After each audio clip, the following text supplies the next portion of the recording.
Hello, hello la communauté, j'espère que vous allez bien. Bien le bonjour à tous et à toutes. Je vous retrouve en ce début de soirée où je me sens mieux, où je me sens bien. Pourquoi je dis mieux?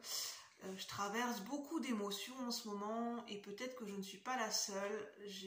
Il y a la pleine lune en Sagittaire, dans le signe du Sagittaire qui arrive. Qui pointe le bout de son nez. Ça va être le 4 juin, je pense. Et voilà, et j'ai traversé des émotions, je me suis vidée de certaines émotions. Et là, je ressens un calme. Et voilà, j'ai fait un soin énergétique aussi. Et voilà, je me sens un peu mieux, un peu plus posée. Et je pense que c'est l'idéal pour faire un tirage. Je me sens plus calme, plus posée, ça devrait aller mieux. Tout à l'heure, j'avais essayé de faire un tirage et puis je trouve que c'est mieux de le recommencer à zéro. Voilà, de reprendre à zéro. Je suis contente, je sens que c'est bien de reprendre le tirage à zéro. C'est une guidance intuitive et générale. Je sais pas du tout, je me laisse guider. J'aime bien faire des guidances en ce moment où je ne pose pas de questions, je ne pose pas de sujet. Je laisse venir les messages qui doivent nous parvenir et qui résonnent avec les personnes qui ont besoin de recevoir un message. Est-ce que ça va nous décrire une situation particulière ou pas, un domaine de vie particulier? Est-ce que c'est plus le matériel ou le spirituel qui est concerné? Est-ce que c'est plus prédictif que de l'accompagnement? Je ne sais pas, ce n'est pas moi qui décide et ma foi ça me plaît de me laisser guider. Donc on verra bien, prenez uniquement ce qui résonne, ça ne pourra pas parler à tout le monde. Alors, j'avais déjà tiré 3 cartes de l'oracle des lieux sacrés, on va prendre le temps. Donc n'hésitez pas à vous installer confortablement, à vous poser tranquillement dans un coin. Ça va être important pour cette guidance, je ressens, de se poser, pour bien écouter la guidance, pour être bien réceptif. C'est ce que je ressens, oui, c'est vraiment ce que je ressens et c'est ce que j'entends. Oracle des lieux sacrés d'Éric Grange. Recevez les énergies et messages lumineux des plus beaux lieux sacrés du monde. On va voyager ce soir. Ça va nous faire du bien. Je pense qu'on a besoin de se faire voyager notre mental, nos émotions en ce moment. Des énergies qui peuvent nous chagriner. Désolée, c'est parce que j'ai vu une mouche qui vole sur ma table et en fait c'est parce que j'ai ouvert la porte pour aérer tout à l'heure parce que je ne pouvais pas ouvrir la fenêtre, je n'y arrivais pas. Donc j'ai ouvert toutes les portes pour laisser l'air rentrer parce que j'avais mis de l'encens. Et en fait, il y a une mouche qui en a profité pour rentrer et elle se balade. Bon, ma foi, si c'est une mouche, j'aime bien les insectes, hein, mais je préfère que ce soit une mouche, soyons honnêtes. Voilà, si elle veut se balader, elle peut se balader. Hein. Alors, j'en étais où? Je vais vous montrer les 3 cartes. Franchement, des sublimes cartes. Vraiment, je trouve que les cartes sont sublimes de cet oracle. Vraiment. Cette carte, elle m'appelle vraiment, c'est le désert d'Atacama. On a votre bonne étoile vous guide vers un accomplissement chiffre 9. Elle est magnifique cette carte, je sais pas. En fait, au-delà des mots, au-delà des messages, c'est pas qu'elle nous transmet pas de messages, mais c'est au niveau du visuel et du corps. Cette carte, elle envoie des messages.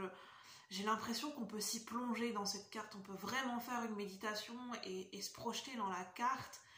Parce que en fait elle est magnifique. Je connais pas ce lieu, le désert d'Atacama, mais ça doit être un lieu rempli de belles énergies.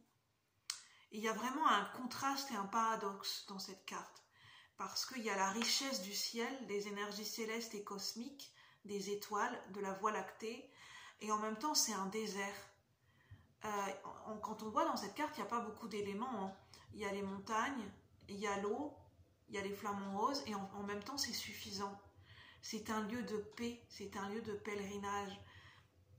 Et ce soir c'est vraiment cette énergie de paix, de se nourrir de paix, de se nourrir de calme et c'est suffisant. C'est suffisant, c'est ce dont on a le plus besoin en ce moment. S'il n'y avait qu'une chose à retenir en ce moment, de quoi se nourrir, ça serait la paix et le calme. Ça serait la priorité en ce moment. De ressentir cette paix à l'intérieur de nous.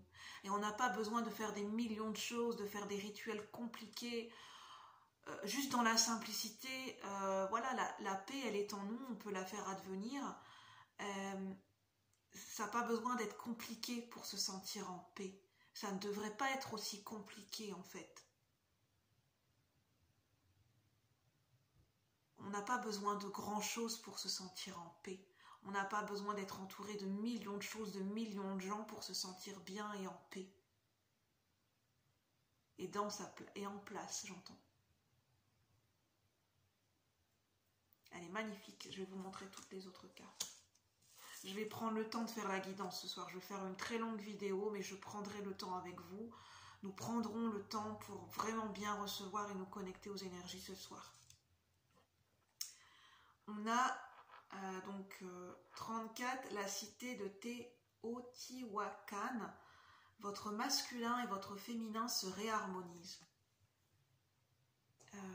Je suis éblouie. En fait, ce soir, je suis éblouie par la beauté des cartes. J'avais déjà remarqué que cet oracle est lumineux, mais là, ce soir, je le ressens, je suis époustouflée. Je sais pas, je ressens quelque chose de très fort. Je peux pas vous l'expliquer en mots, mais je suis époustouflée par la beauté de ces cartes, le visuel, les énergies qu'elles me font ressentir ce soir. C'est vraiment cet émerveillement en fait qu'on a envie de nous faire ressentir, c'est de se connecter à l'émerveillement du cœur, vraiment quand on est ébloui par quelque chose, que notre cœur, notre esprit, notre corps, tout notre être est dans la contemplation, est ébloui, est émerveillé, et il est connecté, voilà, le cœur y est, et le cœur, on le sent, il bat, et on est ébahi, on est époustouflé, on est émerveillé à la contemplation de... Je sais pas, on contemple quelque chose et d'un coup on est émerveillé, on se sent bien. Juste on se sent bien. Quand on est au sommet d'une montagne, on peut admirer toute la splendeur du paysage. Quand on prend de la hauteur sur les événements... c'est ça qu'on me fait ressentir, on ne voit pas les choses de la même manière. Quand on prend du recul et de la hauteur, comme être au sommet d'une montagne, quand on a gravi une montagne, que ça a été dur, que ça a été long, que ça a été fastidieux, et qu'on arrive enfin, c'est cette sensation quand on arrive enfin au sommet. Parce qu'un jour, on va y arriver à ce sommet. Peu importe ce que ça représente pour vous, le sommet de cette montagne, mais quand on va pouvoir admirer et ressentir et prendre une bouffée d'oxygène, et on va oublier le temps, on va se déconnecter, on va tout oublier. Et là, on va ressentir une telle énergie, une telle force, que ça va, même si ce ne fût-ce qu'un court instant, mais ça va nous nourrir pour un long, long moment. On va se connecter à cet instant d'éternité. Et ça n'a pas de prix, ça n'a pas de prix. Faire voyager notre esprit, faire voyager notre cœur, nos émotions, pour se sentir reconnaissant de ce qu'à ce moment-là, on va pouvoir ressentir. Il y a plusieurs moyens d'y accéder à cette montagne, au sommet de cette montagne, pas que physiquement, pas que géographiquement, pour avoir une vue dégagée.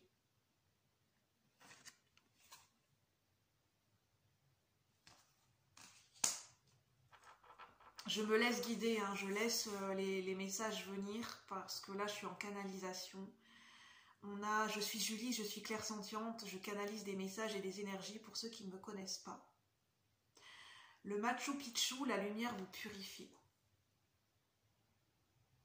On a cette lumière, La lumière, des fois, nous brûle, dans le sens où quand le soleil est trop fort, ça peut nous aveugler. On ne voit rien avec le soleil. Des fois, quand le soleil est trop fort, on ne voit rien, on n'a pas de luminosité, on voit pas très clair. D'où le fait de porter des lunettes soleil. Mais c'est pas négatif, c'est positif parce que la lumière, elle est puissante, elle purifie, elle nettoie. Le soleil nettoie. Le soleil nous regorge d'énergie. Le soleil nous purifie. Et la lumière, elle est représentatrice de pas forcément que la lumière du soleil. Même quand il n'y a pas de soleil, il y a toujours de la lumière. La lumière, elle est présente en chacun de nous. Elle est présente partout dans le monde. Elle est présente dans l'intention qu'on va y mettre, dans le cœur qu'on va y mettre, dans une création, dans nos paroles, dans nos mots. Quand on rencontre une personne, on dit cette personne c'est un rayon de soleil. La lumière, elle est partout. Même quand on a une journée sans soleil qui est nuageuse, la lumière, elle est déjà là en fait. Elle est tout le temps là. Et la lumière peut faire mal quelquefois. Pourquoi elle est douloureuse? Certaines personnes ne sont pas à l'aise avec des gens qui sont très très lumineux. Et je vais vous expliquer pourquoi. Parce que c'est le message qui vient. Parce que en fait, des fois, on a des souffrances, on a des énergies négatives qui sont stockées à nous. On peut tous avoir des énergies négatives qui sont stockées dans nos corps énergétiques. Et en fait, quand il y a une personne qui a un tel rayon, une telle puissance de lumière, quand on est en contact avec elle, en fait, l'action que va avoir cette lumière, ça va venir remonter des énergies négatives, remonter des souffrances, remonter des souvenirs douloureux. On a l'impression que c'est négatif, mais c'est pour déstocker, c'est pour purifier, c'est pour enlever cette souffrance, c'est pour transmuter. Et c'est pas parce que c'est douloureux que c'est négatif, loin de là. C'est pas parce que c'est un processus qui est difficile, douloureux, qui fait mal, qu'on a l'impression que c'est pas bon pour nous, que c'est négatif, que ça veut pas dire que c'est négatif. Ça veut pas dire que on n'est pas obligé de le repousser. On peut l'accueillir. On peut essayer de l'accueillir, cette lumière. C'est d'apprivoiser la lumière du soleil. On a appris à vivre avec la lumière du soleil, en se protégeant des rayons qui sont trop forts, des rayons UV, en mettant de la crème solaire, en ne s'exposant pas aussi près à certaines heures. Mais le soleil, on en a besoin. C'est comme la lumière, c'est comme les énergies de conscience, les énergies de guérison. Quand on est touché par des énergies de guérison, quand on a une guérison qui s'opère en nous, oui, ça peut faire mal, oui, ça peut être douloureux. Mais ça ne veut pas dire que c'est pour autant douloureux. Ça ne veut pas forcément dire que c'est pour autant négatif, que c'est pas constructif, que c'est quelque chose à repousser.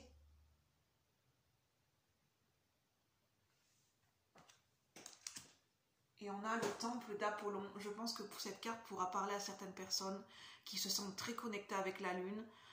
La pleine lune en Sagittaire qui arrive dans quelques jours va vous permettre de vous connecter à votre médiumnité, va vous permettre de réveiller et de développer vos capacités de clairvoyance ou de clairaudience, votre médiumnité, votre intuition. Vous allez pouvoir faire un bond, vous aurez l'occasion de vous connecter à cette médiumnité et de la développer. La pleine lune va pouvoir vous y aider si vous posez des intentions en ce sens. Et on a l'unité est en vous. La montagne sacrée, c'est vous en fait. Notre montagne sacrée, quand on est ébloui par une montagne, parce qu'on la trouve magnifique, parce qu'on la trouve gigantesque, parce qu'on se sent petit à côté d'une montagne, mais on est cette montagne aussi à l'intérieur de nous. On est aussi solide que la montagne. C'est simplement une question de représentation et de perception. Alors, je vais voir les autres messages. Je vais prendre le temps ce soir, je vais vraiment prendre le temps. Je vais vous remontrer les cartes une par une pour que vous puissiez méditer et visualiser et vraiment vous baigner de ces énergies de lumière. Pour que ça puisse comme vous apporter un auto-soin ou un soin, ou bien vous impulser cette envie de guérison peut-être. Mais je ne suis pas médecin, je ne suis pas psychologue, je suis canal et je suis là pas uniquement, mais pour vous transmettre des messages sur votre cheminement, si ça vous parle et si ça vous correspond et si ça résonne bien sûr. Alors on a la sauvage, l'effronté, j'ai 3 cartes qui sont tombées, c'est ce que je souhaitais, la solitaire. Alors, en dessous du désert d'Atacama, on a la sauvage. Elles sont magnifiques. C'est une terre sauvage, c'est une terre qui peut paraître hostile, mais c'est une terre sacrée. C'est, comment dire, c'est dans notre force sauvage, c'est quand on réveille notre fureur sauvage aussi en nous qu'on peut retrouver la paix. C'est quand on réveille notre colère saine, notre colère sacrée en nous, qui nous fait déplacer des montagnes. La colère, elle permet de transmuter beaucoup. Le feu, l'énergie du feu, la colère permet de déplacer des montagnes. Elle permet de réveiller cet instinct et cette fureur sauvage en nous. Pour brûler ce qui a besoin d'être brûlé.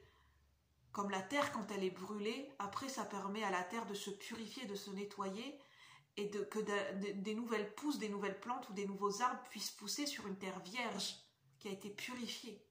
Le feu est purificateur. La colère permet des fois de faire des dégagements d'énergie qui sont puissants. Mais attention de ne pas se laisser consumer par la colère, car elle peut être dévastatrice. Mais si elle a un but, cette colère, si elle est orientée vers un but, le tout c'est d'orienter cette colère, de la canaliser et de l'orienter pour révéler cet instinct sauvage en nous.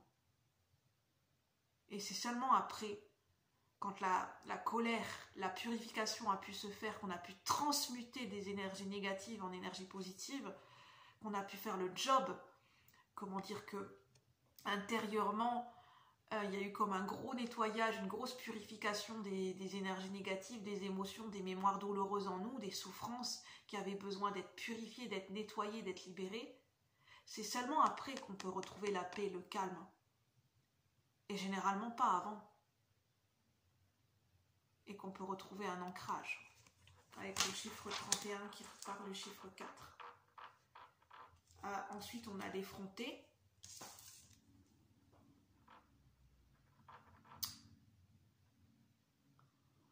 L'effronté, ça me parle d'avoir du courage, le courage du cœur. C'est pas pour rien que j'ai appelé la chaîne Cœur Royal. Le courage du cœur, la rage du lion, la rage de vaincre. Je parlais de la rage, de la fureur sauvage. L'effronté, c'est d'avoir de l'audace. De l'audace dans ses idées, de l'audace dans ses pensées, de l'audace dans ses paroles. Jusqu'au bout des ongles, jusqu'à la couleur de ses cheveux, jusqu'à ce que par rapport à ses habits, ce que l'on porte aussi, d'avoir de l'audace, de l'opiniâtreté, du panache.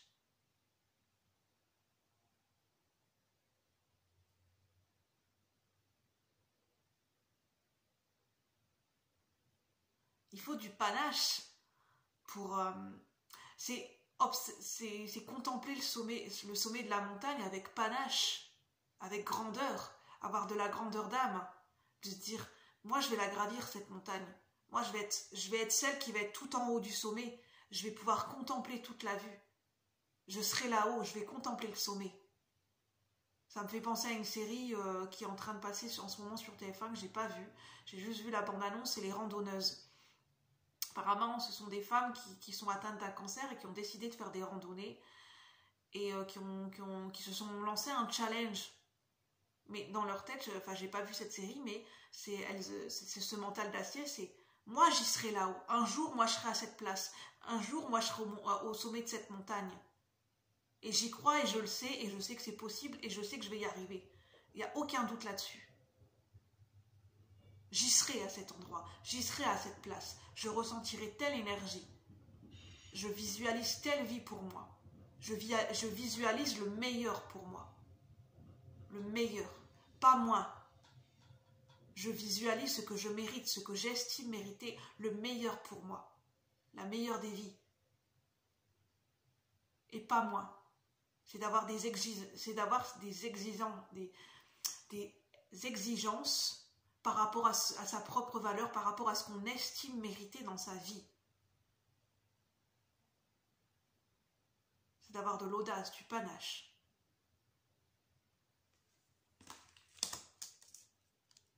Dans ce cheminement et dans cette quête spirituelle aussi. On a aussi le Machu Picchu, donc 39. Donc ça peut être révélateur pour des gens qui ont 39 ans ou autour de la quarantaine, c'est ce qui me vient.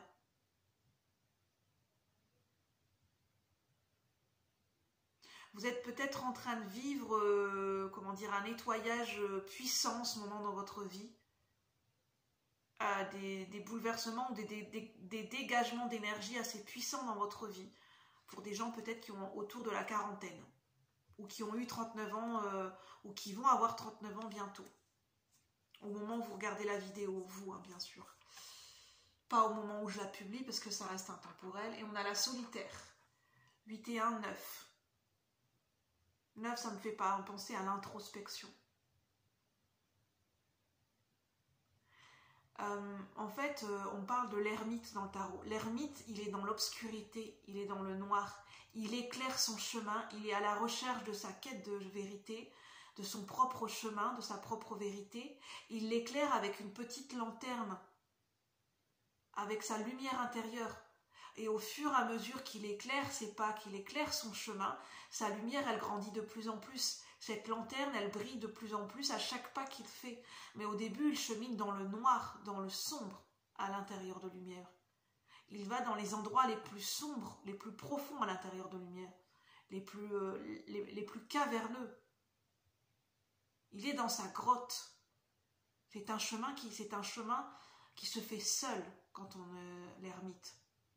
Quand on est en quête de sa propre vérité, de son propre chemin, c'est un chemin qui se fait seul. Parce qu'il n'y a que nous qui pouvons parcourir ce chemin.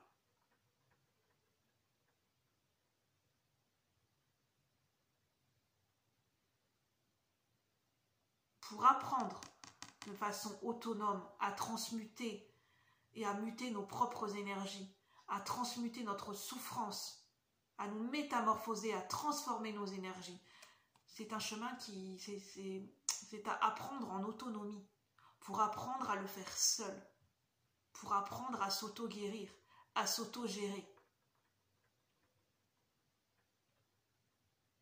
C'est un chemin d'indépendance, l'ermite. Indépendance d'esprit, pour être à la quête de sa propre sagesse. Et on a 18, on a la lune, c'est la révélation de ses propres dons. Pour aller à la révélation de ses propres dons, pour aller découvrir ses trésors intérieurs, ses propres dons, ses propres capacités spirituelles ou ses autres capacités.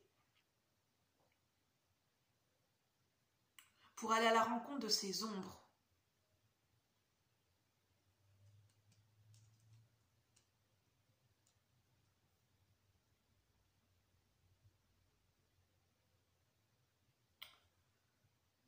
Oui, ça peut être pour des gens qui sont autour de la quarantaine, qui se posent des questions, voilà, qui sont à un cap de leur vie, en train de passer un cap, ou pour des gens aussi qui ont eu 34 ans, qui vont avoir 34 ans ou qui auront 34 ans au cours de cette année-ci, au moment où je tourne la vidéo ou au moment où vous visionnerez cette vidéo. Le temple d'Apollon, je le redis, hein, vous êtes appelé à déployer votre capacité de médiumnité. 18. En s'aidant et en se reliant au pouvoir de la lune, en posant des intentions à la lune, au moment des lunaisons. Alors, est-ce que j'ai d'autres messages à vous transmettre? 9. Le désert d'Atacama. On a encore cette énergie d'introspection et d'ermite qui est encore présente. C'est faire preuve d'humilité, c'est de simplifier sa vie, c'est de faire du tri dans sa vie, c'est d'enlever le superficiel, de retirer ce qui est superficiel, ce qui ne vous est plus utile. C'est d'apprendre à se nourrir de l'essentiel, de uniquement ce dont vous avez besoin. De laisser de côté les désirs, les envies, les pulsions dont vous n'avez pas besoin. C'est vraiment de se nourrir de l'essentiel. De revenir à une certaine simplicité, humilité.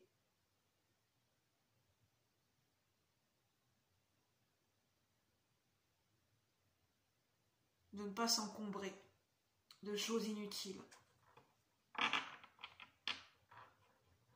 Dans sa vie, j'entends. pour être bien dans sa vie, pour être en paix, on n'a pas besoin d'avoir des tonnes, enfin je veux dire 36 000 voitures, 36 000 paires de bottes, 36 000 paires de... Enfin, après c'est le message qui me vient. On a le droit de se faire plaisir, c'est pas ça que enfin, par rapport à cette guidance, c'est vraiment l'énergie de revenir à l'essentiel, ce qui nous est essentiel. On n'a pas besoin des fois d'avoir beaucoup de choses, de s'encombrer de beaucoup de choses autour de nous pour être heureux.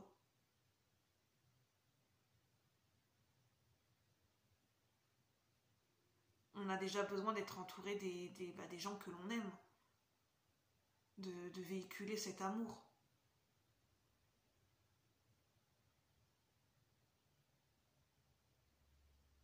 Et puis les objets, quand on part en voyage, quand on déménage, c'est pas des choses qu'on peut amener partout. C'est au bout d'un moment, on s'en déleste. Une manière de rendre, de remercier et d'avoir un geste, c'est de les donner ou de les revendre ou de donner des objets à des œuvres de charité, à des gens qui sont dans le besoin.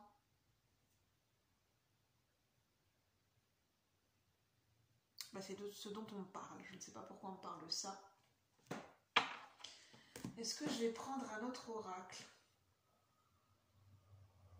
Je vais reprendre le Symbolone. Je vais faire une longue guidance ce soir. Une longue guidance. Parce que j'en ai envie. On a le lac Titicaca. Titicaca, oui, c'est le nom. Votre couple est béni. Voilà. Pour certaines personnes qui se posent des questions par rapport à si vous aviez une question, si ça résonne pour vous, voilà la réponse. 38, le lac Titicaca, votre couple est béni. Si vous vous posiez une question à cet instant. Elle est magnifique aussi cette carte.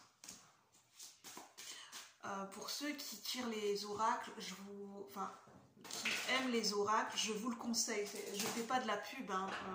On ne m'a pas demandé de faire de la pub, mais l'oracle des lieux sacrés, ceux qui ont envie de voyager à travers les images, je vous le conseille. Franchement, cet oracle, c'est une pépite. Je vous le conseille.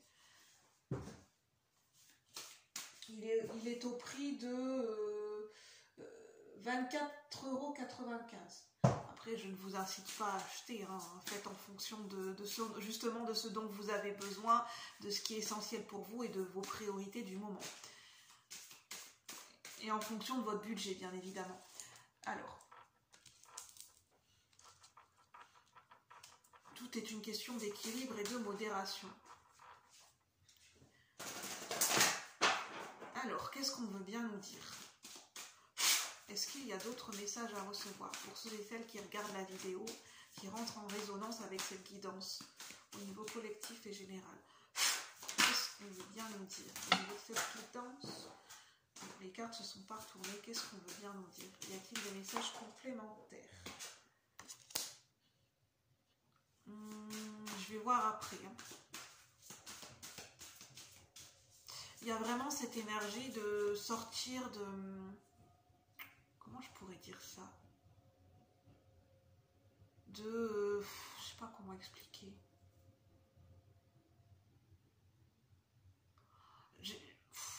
J'ai absolument... j'ai pas d'autres mots qui me viennent. Hein. Je fais pas de religion... C'est pas dans un but de religion ou de spiritualité. Chacun ses croyances. Mais c'est parce que j'ai pas d'autres mots qui me viennent pour expliquer un ressenti. C'est... cette sensation qu'on a toujours besoin d'expier ses fautes ou de s'auto-punir, de s'auto-flageller, de se dire j'ai fait une erreur ou de vraiment avoir l'impression d'être une mauvaise personne en permanence et qu'on doit tout le temps se confesser ou expier ses péchés. Bon, bien sûr, chacun ses croyances et sa religion. Je sais qu'il y a des gens, c'est dans leur rituel de se confesser. Je respecte. Mais là, c'est vraiment à l'extrême, où c'est un mécanisme, un rituel perpétuel, où on a l'impression qu'on a toujours besoin de se faire pardonner. Comme si on se sent toujours une mauvaise personne. On a besoin de l'absolution, ou de la validité des autres, ou que les autres nous disent « je t'excuse, je te pardonne », comme si on faisait tout le temps des erreurs, des fautes. Vraiment cette sensation qu'on est une mauvaise personne en fait. Et je dirais même, c'est très fort, hein, qu'on ait une mauvaise âme. Et justement, il y a besoin de libérer cette fureur sauvage, de se dire, voilà, d'être rebelle dans le sens où je libère ma créativité, je libère mon côté sauvage, de pas avoir honte si on est en colère, on est en colère. Si des fois on dit des mots qui dépassent notre pensée, en fait, ça fait pas de nous pour autant une mauvaise personne. On n'a pas besoin de tout le temps de se mettre à genoux, de prier ou de s'auto-flageller, de se dire il faut absolument que je me fasse pardonner. Il y a vraiment ce côté-là en fait, parce que là ça devient dogmatique en fait, ça devient sectaire. Et est-ce que c'est fondé en fait? Je sais pas comment expliquer. Est-ce que c'est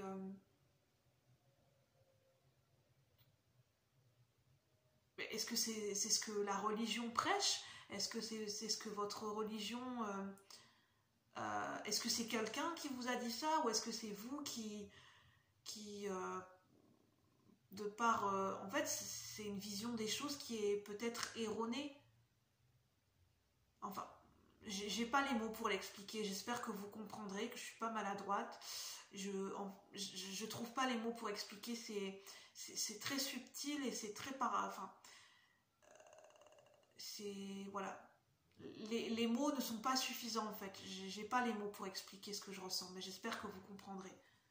Parce que je vais pas trop rentrer là-dedans parce que je voudrais pas heurter les croyances et juger les croyances des gens et que ça soit pris de façon maladroite. Donc voilà, parce que c'est pas le but.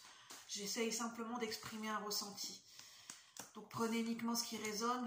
Voilà, c'est important que chacun respecte les croyances des uns et des autres, bien évidemment.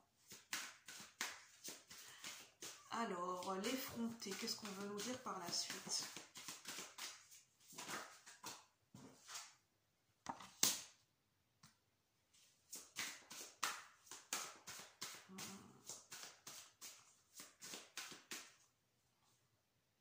J'ai encore cette énergie de je dois expier mes fautes, je dois me faire pardonner, et de ce fait-là, en fait, le cercle vicieux, c'est ça, en fait, c'est ça que j'arrivais pas à dire, mais de ce fait-là, en fait, on n'est pas dans le mouvement de la vie. La vie, la foi, c'est être en vie, c'est se sentir joyeux, c'est se sentir en harmonie avec la vie. La vie, c'est quoi? C'est la joie, c'est le rayonnement, c'est la vie, ça pétille.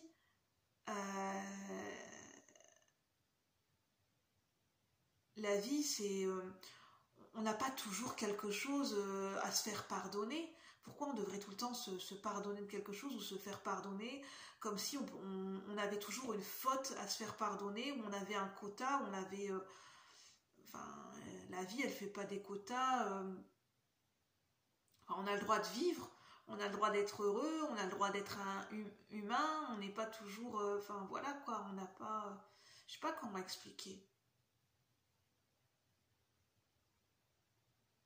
Bah, oui, c'est ça en fait, c'est d'avoir confiance en soi, de retrouver son pouvoir personnel et de savoir ce qui est bon et juste pour nous, et de savoir doser et jauger et juger nos propres comportements par nous-mêmes, sans se demander est-ce que c'est bien ou mal ce que je fais, qu'est-ce que les gens vont penser, ou penser que c'est une autorité qui sait mieux que nous ce qu'on est censé dire ou faire.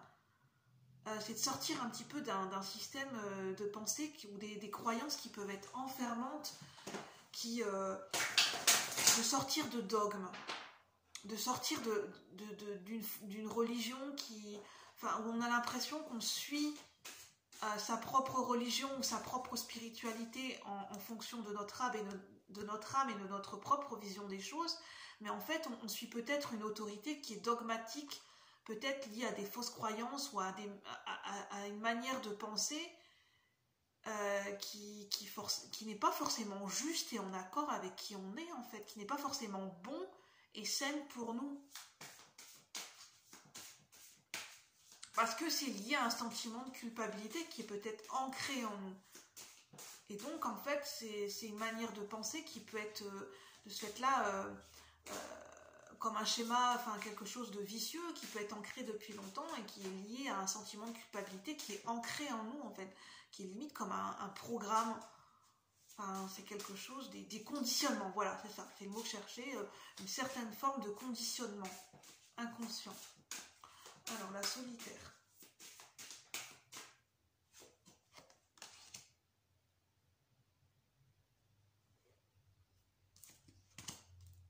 On avait cette carte en dessous de l'effronté. N'hésitez pas à voir comment ça vous parle au niveau intuitif. Et après, j'ai une autre carte. J'ai pas envie de la montrer parce que je sais que sur YouTube en ce moment, c'est beaucoup. Enfin voilà. En fait, il y a des vidéos qui peuvent être censurées en ce moment. Et puis là, l'image est quand même assez très particulière. Qui peut être. Je pense que cette image, comme je suis hypersensible, je pense que cette image pourrait choquer certaines personnes. Parce que, enfin non, je vais pas vous le dire, mais je vais simplement vous dire mon ressenti. Donc je fais le choix en âme et conscience de ne pas montrer cette image pour ne pas choquer. Même si, enfin voilà, en fait, dans cet oracle, il y a des images qui peuvent être choquantes, mais c'est parce que c'est plus symbolique en fait. C'est un oracle qui est symbolique. Et il peut y avoir des représentations des fois qui viennent du Moyen-Âge, qui sont très moyenâgeuses. Et à l'époque du Moyen-Âge, ben, il y avait des fois des choses, voilà quoi. Des sortes de rituels, ou enfin, je sais pas si vous voyez ce que je veux dire. Là, on a la lune, on a le scorpion, on a la lune en cancer et la lune en scorpion. Oui, il y a vraiment cet auto-sabotage, le fait de se torturer, des émotions qui nous torturent, c'est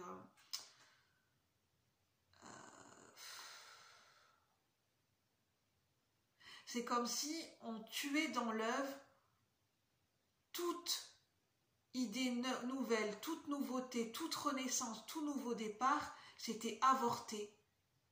En fait, il y a un mécanisme d'auto-sabotage où en fait, ça permet pas à la nouveauté d'arriver dans notre vie, en fait. C'est comme un nouveau projet ou de nouvelles idées ou un renouveau dans notre vie. Avant même que ça puisse naître, on le tuait dans l'œuf, en fait. Par ce mécanisme où on s'auto-sabote en fait. Parce qu'on se culpabilise de quelque chose. Enfin, pour ceux qui rentrent en résonance avec cette guidance. Ça ne pourra pas parler à tout le monde bien sûr, prenez uniquement ce qui résonne. Vos choix, vos décisions vous appartiennent et de bien écouter votre intuition et de les prendre en âme et conscience. Bien évidemment, je ne détiens pas de vérité absolue. Voilà, c'est uniquement pour vous apporter des éclairages et pas pour vous apporter des vérités toutes faites. Voilà, ça reste un tirage de cartes, voyez-le plutôt comme un divertissement. Ça ne remplace pas une consultation chez un médecin traitant ou un psychologue, bien évidemment.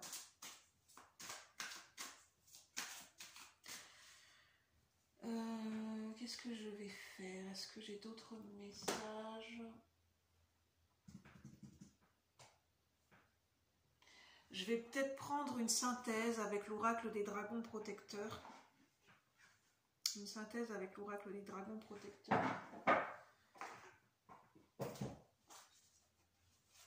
Retrouver, en fait, c'est retrouver confiance en soi, retrouver du panache, retrouver sa fureur sauvage, retrouver sa rage de vivre, sa rage de vaincre. C'est pas dans la colère où on est en colère contre le monde, mais dans cette pulsion de vie, en fait, de retrouver cette pulsion de vie, de faire renaître, rejaillir cette pulsion de vie à l'intérieur de soi.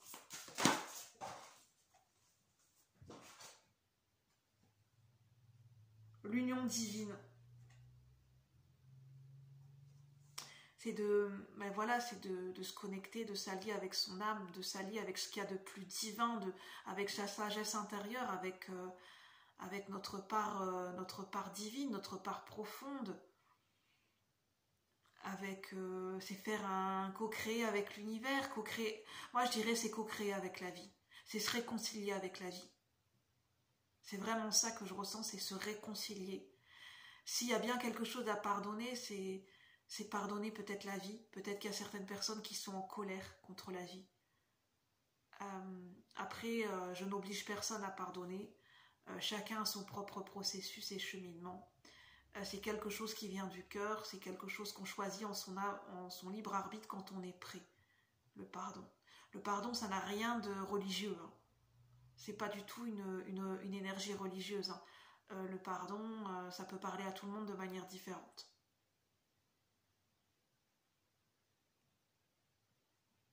Mais je dirais, alors plus généralement, ça pourra peut-être plus parler à tout le monde, se réconcilier avec la vie. Revenir à la vie, revenir dans la vie, revenir à la vie. C'est ça la synthèse. Mais sur ce, j'ai pas d'autres messages, je vais vous laisser, ne prenez uniquement ce qui résonne, laissez le reste de côté. Je vous remercie de m'avoir suivi jusqu'au bout, j'espère que ça pourra vous aider. N'hésitez pas à liker pour encourager la chaîne et pour m'encourager, pour me remercier du temps que j'investis quand je vous offre des guidances, parce que je prends du temps, même si c'est fait avec le cœur, mais vraiment c'est important pour moi les likes, c'est très important pour moi. Pour être dans cet échange d'énergie, dans le donner et le recevoir, pour que je sois dans cet équilibre. Et n'hésitez pas à partager si vous pensez que ça peut aider d'autres personnes et à vous abonner pour avoir plus de contenu. Je serai ravie de vous accueillir sur la chaîne Cœur Royal. À bientôt, namasté, bye bye.